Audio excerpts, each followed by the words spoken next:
दोस्तों, पिछले चैप्टर में हमने सीखा कि इलेक्ट्रिसिटी इलेक्ट्रॉन के फ्लो से बनती है।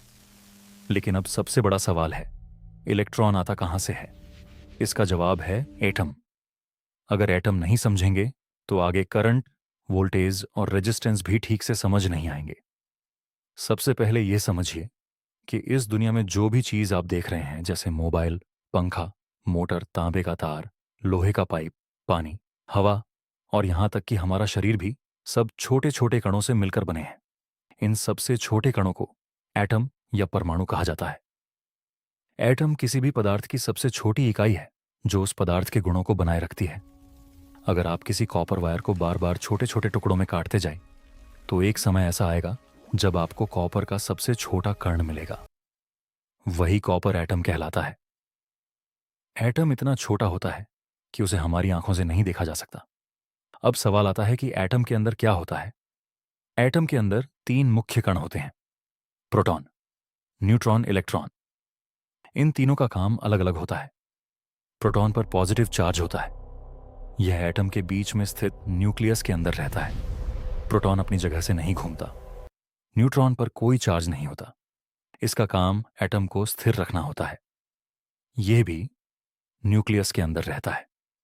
अब सबसे महत्वपूर्ण कण आता है, वो इलेक्ट्रॉन। इलेक्ट्रॉन पर नेगेटिव चार्ज होता है। यह न्यूक्लियस के चारों ओर घूमता रहता है। इलेक्ट्रिकल इंजीनियरिंग में सबसे ज्यादा महत्व इलेक्ट्रॉन का है। क्यों? क्योंकि यही इलेक्ट्रॉन एक एटम से दूसरे एटम में जा सकता है। और जब यही इलेक्ट्रॉन लाखों करोड़ों की संख्या में वायर के अंदर चलना शुरू करता है, तब इलेक्ट्रिसिटी बनती है। मान लीजिए आपके प्लांट में 3 फेज मोटर चल रही है।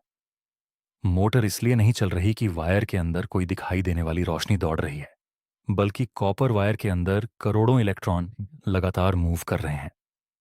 इसी इलेक्ट्रॉन फ्लो की वजह से motor, PLC, VFD, compressor, chiller, conveyor और पूरी फैक्ट्री चलती है।